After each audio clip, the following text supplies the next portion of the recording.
देश में हुए 5 राज्यों के चुनाव में जिस तरह से जो उम्मीदें की जा रही थी और जिस तरह से भारतीय जनता पार्टी ने अनएक्सपेक्टेड स्वरूप दिखाया है और अनएक्सपेक्टेड तरीके से, छत्तीसगढ़ की बात पहले करेंगे हम।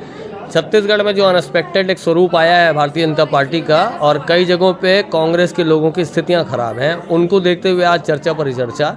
अरविंद सिंह साहब है मेरे साथ में, वरिष्ठ पत्रकार, और अक्षय है मेरे साथ में, बेहरा जी।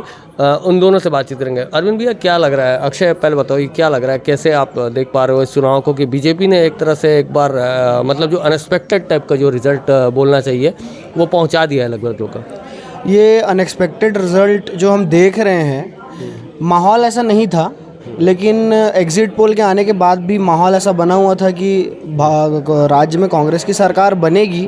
उसके आगे खरीद फरोख्त की राजनीति होने का अनुमान लगाया जा रहा था, लेकिन अभी रुझान देखकर ऐसा नहीं लग रहा है कि सरकार बन भी पाएगी। अब आगे देखते हैं क्या होता है। शाम तक तो सब कुछ सामने आ ही जाना है, बाकी आगे की बात। कई बड़े कांग्रेस के चेहरे जो मतलब समझ लीजिए कि प्रदेश अध्यक्ष जैसा चेहरा, दीपक बैज जैसा चेहरा, वो पीछे चल रहे हैं और कवासी लखमा को टक्कर मिल रही है। दुर्ग से अरुण वोरा, जैसे आप कैलकुलेट कर रहे थे, अरुण वोरा जी का आंकड़ा ठीक नहीं चल रहा है। दुर्ग ग्रामीण से आप देख लीजिए कि जो गृह मंत्री रहे हैं ताम्रध्वज साहू, उनके आंकड़ों में ज़बरदस्त टाइप का फ्लक्चुएशन आया है। इन सारे विषयों को कैसे कैलकुलेट कर रहे थे और जब देख रहे थे तो क्या समझ पा रहे थे? मेरी समझ से सबसे बड़ी बात यह है कि एंटी इनकम्पेंसी की बात रही है। जो साथी कार्यकर्ता रहे हैं कांग्रेसियों के, उन्हीं की तरफ से शायद कोशिशों में कोई कमी रह गई है, जिसकी वजह से जितने बड़े चेहरे हैं, ज़्यादातर मंत्री पीछे चल रहे हैं अभी। तो यही कहा जा सकता है कि एंटी इनकम्पेंसी की बात रही है और मोदी जी के दौरों का बहुत सा असर पड़ा है। फिर से रिसाली में एक तरह से बोलना चाहिए कि सुपड़ा साफ हो गया, मतलब जो कांग्रेस का अभी जो आंकड़े आ रहे हैं वो इतने ज़्यादा डिफरेंस है उसमें कि अब उस डिफरेंस को कवर करना मुश्किल हो गया कांग्रेस को। तो रिसाली में एक बहुत बड़ी बढ़त। फिर जो पाटन में जो फ्लक्चुएशन चल रहा है, कभी भूपेश जी पीछे, एक सिटिंग मुख्यमंत्री का होना और पीछे चलना, ये थोड़ा सा बहुत अनएक्सपेक्टेड टाइप की चीज़ें लगी। देखिए, इसके लिए रिसाली क्षेत्र में प्रदेश के गृह मंत्री ताम्रध्वज जी साहू पीछे चल रहे हैं, तो उसके मेन कारण वहाँ के महापौर, आयुक्त और उनके सपुत्र हैं। इन तीनों के वजह से आम मतदाता काफ़ी दुखी थे दुर्ग ग्रामीण में, और उनका काम नहीं हो पा रहा था। उनको काम करने के लिए, उनको अपनी समस्याओं के लिए इन लोग के पास चक्कर काटने पड़ते थे। उसको लेकर काफ़ी हद तक लोगों में आक्रोश था, खास करके कांग्रेसियों में भी। जो कांग्रेसी नगर निगम चुनाव में जिन्हें इनके समर्थकों ने हराया था, वो सब गठरी बांध के बैठे थे कि विधानसभा चुनाव में अपनी हार का बदला हम लेंगे। शासन प्रशासन कई दफ़ा सचेत भी किया है कि आयुक्त महोदय फील्ड में नहीं निकल पाते, आयुक्त महोदय से हर आदमी नहीं मिल पाता है। उसके बावजूद भी शासन प्रशासन ने ध्यान नहीं दिया। ताम्रध्वज साहू जी अपने दुर्ग ग्रामीण विधानसभा क्षेत्र में, ग्रामीण क्षेत्रों में वो नहीं गए। उनको यह था कि 5 साल में जो कांग्रेस ने काम किया है उसके बदौलत हम चुनाव जीत जाएंगे। और वो अपने वैशाली नगर में क्या फैक्टर चल गया होगा भैया? वैशाली नगर फैक्टर यह था, बड़ा अंतर आया है। वैशाली नगर फैक्टर बहुत बड़ा अंतर ये आया है कि वो क्षेत्र भाजपा का घर है, आरएसएस का घर है, और रिकेश सेन जाना पहचाना चेहरा है। रिकेश सेन का तो वहाँ से तीसरी बार वो पार्षद रहा है, तो उसकी क्षेत्र में और महिलाओं में अच्छी पकड़ रही। कांग्रेसी जो थे वो सब कांग्रेसी मुकेश चंद्राकर के प्रति काम नहीं कर रहे थे, और मुकेश चंद्राकर पूरे फील्ड में पहुँच भी नहीं पाए। 3 साल उनको मिला था जिलाध्यक्ष के रूप में, किंतु उन्होंने अपनी कार्यकारिणी तक गठित नहीं कर पाए और पूरे मतदाताओं तक नहीं पहुंच पाए। दूसरा, भाजपा वहां पर हिंदुत्व के मुद्दे पर जीती है, हिंदुत्व और महिलाओं के वोट के बदौलत जीती है, और युवाओं ने रिकेश सेन को हाथों हाथ उठाया। यही हालत लगभग मान के चलें कि साजा में भी जिस तरह से रविंद्र चौबे जी की स्थिति थोड़ी सी डाउनफॉल पे गई, और वहाँ से जो आसपास के इलाके हैं, पंडरिया हो गया, कवर्धा हो गया, यहाँ से भी बढ़त बीजेपी की एक प्रकार से बताई जा रही।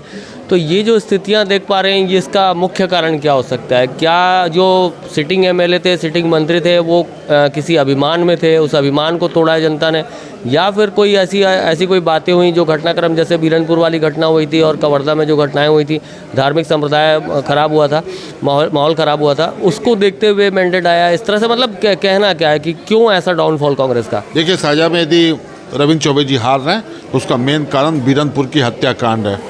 उस हत्याकांड में चुनाव के पूर्व ही आरोपी बाइज्जत बरी हो जाते हैं और उसमें सत्ता पक्ष का दबाव था, शासन प्रशासन का दबाव था। उसके हिसाब से वो सही ढंग से वहाँ पर उस मामले की पैरवी नहीं हुई और वो न्यायालय से बरी हो गए। दूसरा, रविंद्र चौबे जी अपने इस बार के चुनाव में अभिमान में थे, मतदाताओं का कोई काम नहीं हो पाता था, क्षेत्र के मतदाता उनसे नहीं मिल पाते थे, ये भी उनकी हार का बहुत बड़ा कारण। अमीर और गरीब के बीच की लड़ाई हो रही थी इस तरह से। मैं जब वहाँ एनालिसिस करने जाता था तो एक अमीर और एक गरीब, और एक पीड़ित व्यक्ति और एक समृद्ध व्यक्ति, और एक बोलना चाहिए दबंग व्यक्ति, उसके बीच का मुकाबला, उसको ऐसा ले रहे थे कि पब्लिक एक गरीब व्यक्ति को इस बार देना चाहिए। देखिए, साझा के मतदाताओं ने बीरनपुर में भाजपा उम्मीदवारों को हाथों हाथ उठाया, अप्रत्याशित चुनाव परिणाम दिया और इसकी संभावना सभी को थी।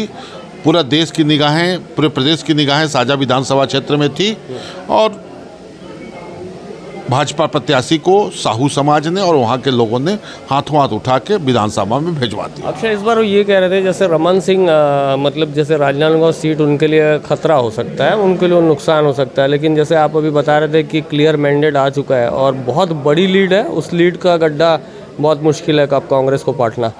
क्या लीड आई है और इसके पीछे कारण क्या मान पाते हो? 37,000 वोटों से अपनी जीत दर्ज करना अपने आप में बहुत बड़ी बात है।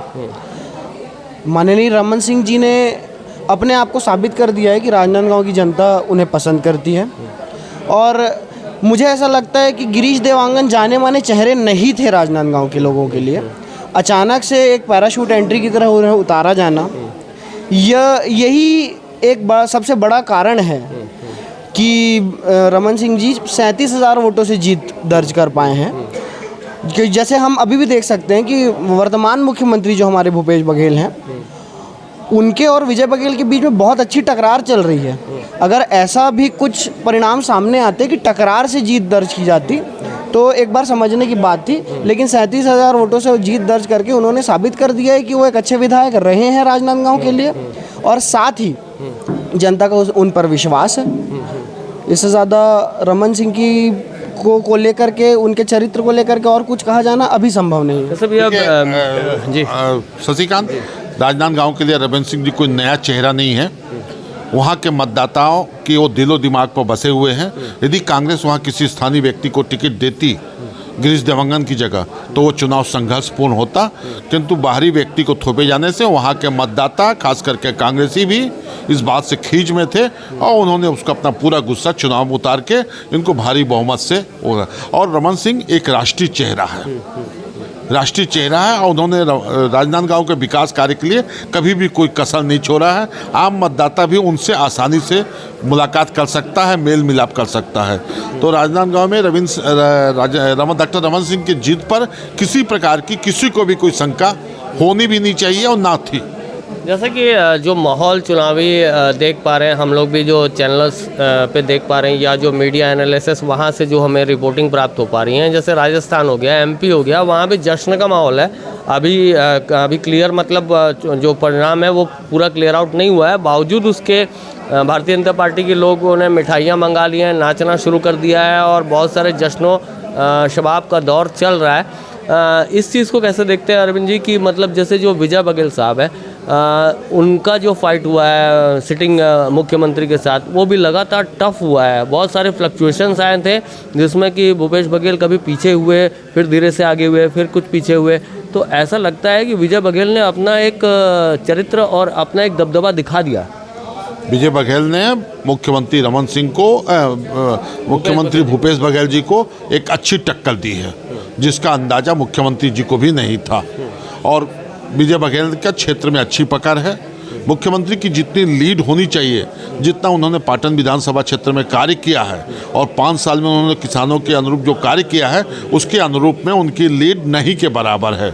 इसको मुख्यमंत्री की जीत नहीं, विजय बघेल की जीत मानी जाएगी। मतलब ये ड्रॉबैक कहाँ से हुआ? मतलब कुछ प्लस मिला उनको, विजय बघेल जी को कुछ प्लस मिला, किसी चीज़ की माइनस मार्किंग होगी? हेलो, क्यों आपको किसी चीज़ की माइनस मार्किंग लगी होगी कि मतलब भूपेश बघेल जी की कोई माइनस मार्किंग रही होगी जिसके बेनिफिट्स जो है वो वहाँ उनको मिले हैं? इस मुद्दे को लेकर के मैं एक चीज़ कहना चाहूँगा कि वर्तमान में मुख्यमंत्री रहे हुए भूपेश बघेल और आचार संहिता के बीच में उन्होंने 70 विधानसभाओं का दौरा किया और पूरे प्रदेश भर में उन्होंने प्रचार किया और खुद के प्रचार के लिए समय उन्होंने थोड़ा कम निकाला। पाटन विधानसभा क्षेत्र में अगर उनके प्रचार की बात की जाए तो उन्होंने ना के बराबर प्रचार किया है और आचार संहिता लगने के तुरंत बाद उन्होंने कार्यकर्ताओं की एक बैठक भी ली थी जिसमें उन्होंने कहा था कि पिछला चुनाव आप लोगों ने मेरी जगह पे प्रचार किया था और मेरे कार्यकर्ताओं ने ही मुझे जिताया था। इस बार भी मैं चाहता हूं कि आप लोग कार्यकर्ता मेरा प्रतिनिधित्व करके मुझे इस बार चुनाव फिर से जितवाएं। लेकिन इस चीज़ का फ़ायदा विजय बघेल ने बहुत अच्छी तरीके से उठाया और इस आचार संहिता के दौर के बीच में उन्होंने लगभग पाटन क्षेत्र के सभी गाँवों में जनसभाएँ कर अपने आप को स्थापित किया और सोने पे सुहागा ये रहा कि उन्होंने अपने प्रचार के लिए राजनाथ सिंह को बुलाया था और उनका कहना यह है कि जब भी राजनाथ सिंह उनके प्रचार के लिए आए वो कभी चुनाव नहीं हारे हैं। अब आगे देखते हैं, शाम तक तो नतीजे आ ही जाएंगे। भैया जैसे जीत की कुंजी अगर किसी सरकार के लिए होती है, छत्तीसगढ़ की अगर हम बात करें तो बस्तर और सरगुजा ये जीत की एक कुंजी है, वहाँ से चाबी खुलती है। अभी जैसे बस्तर की हालत हम देख रहे हैं तो जितने भी बस्तर में जो बीजेपी लीडर्स हैं, कई ऐसे हैं कि जो नए चेहरे हैं, वो नए चेहरे ऐसे हैं कि पुराने गढ़ में बैठे हुए लोगों को शिकस्त दे रहे हैं और आगे चल रहे हैं और बहुत लंबी लीड से आगे भाग रहे हैं। और सरगुजा में जैसी स्थिति, जैसे टीएस बाबा जी की स्थिति आई है, तो वो तो डिप्टी सीएम रहे हैं छत्तीसगढ़ सरकार में और उसके बाद में उन्होंने बहुत बड़े बड़े दावे भी किए थे, लेकिन आज स्थिति हो गई कि कई हज़ार वोट से उनका पीछे चलना, ये एक चौंकाने वाली बात लग रही है। देखिए, ऐसा है कि कांग्रेस ने जो विकास कार्य किया है उसमें से अधिकांशतः विकास कार्य कागजों तक ही सीमित रहा है। बस्तर में यदि भाजपा को बढ़त मिल रही है तो उसका मेन कारण है कि बस्तर क्षेत्र आज भी विकास कार्यों में अधूरा है। कवासी लखमा को मनीष कुंजाम टक्कर दे रहे हैं वहाँ। कवासी लखमा की हार इस बार निश्चित है और कवासी लखमा ने भी उस क्षेत्र में विकास के लिए नाम पर कभी उन्होंने किया है, केवल उनके पुत्र उनकी राजनीति किया करते थे और कवासी लखमा पूरा ध्यान अपना राजधानी रायपुर में ही रखते थे।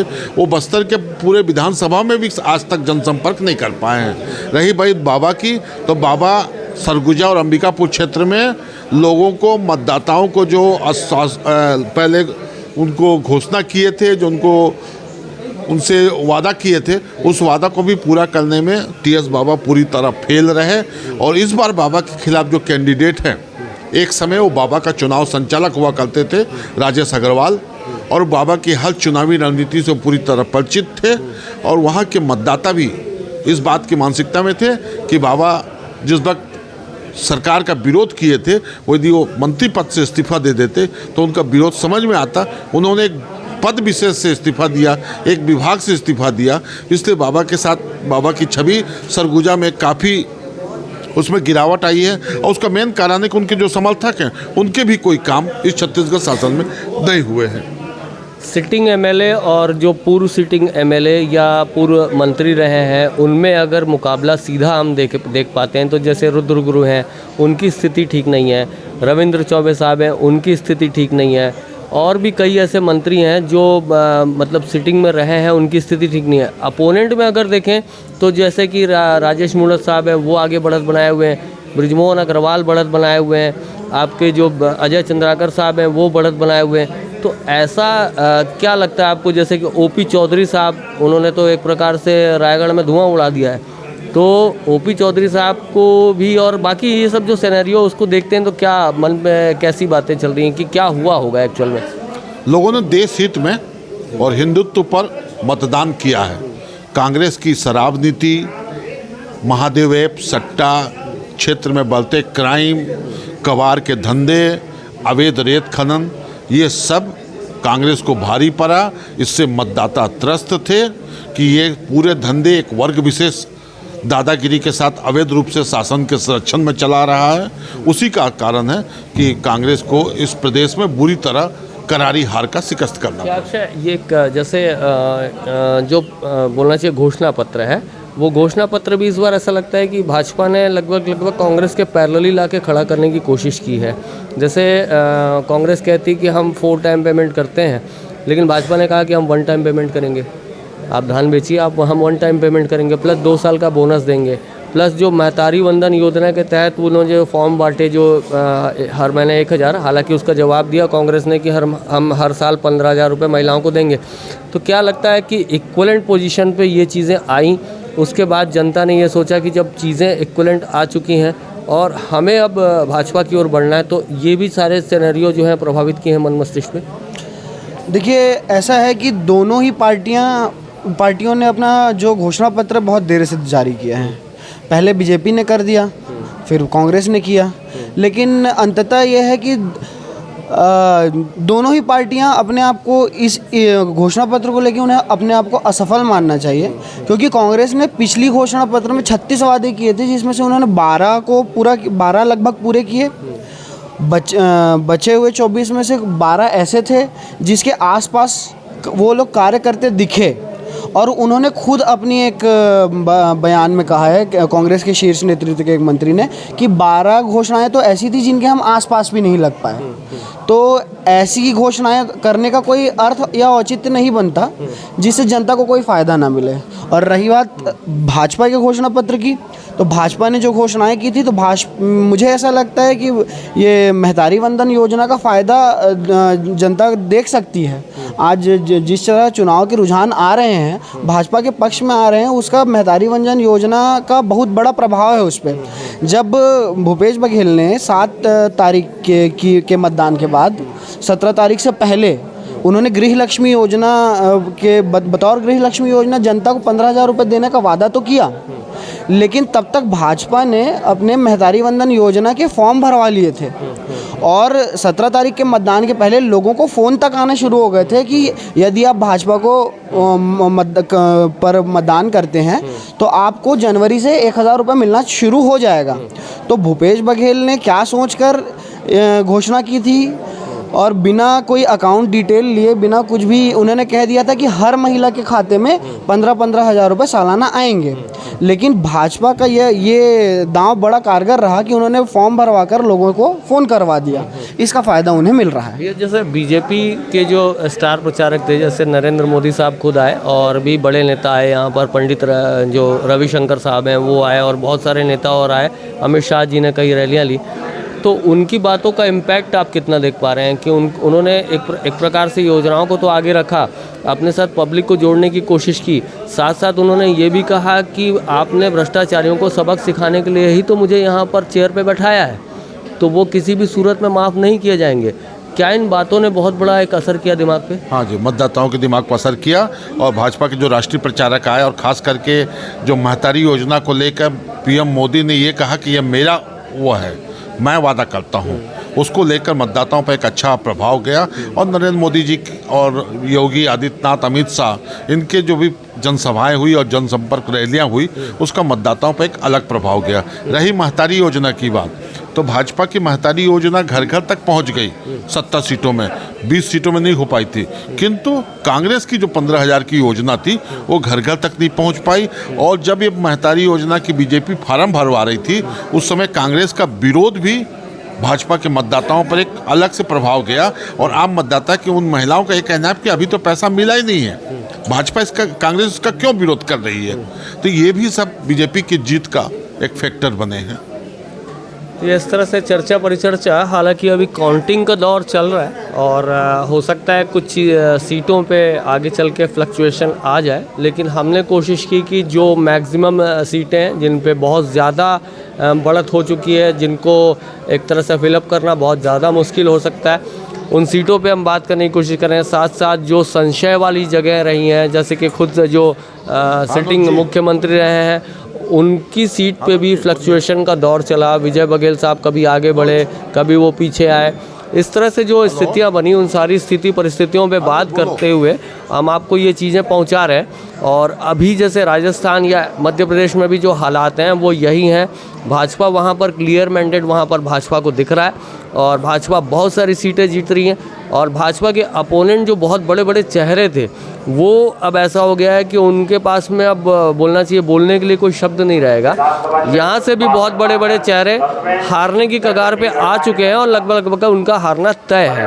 तो ये जो परिणाम है इसकी एक छोटी सी समीक्षा हम लोग की है। अब आपको ये समीक्षा कैसी लगी ज़रूर बताइएगा।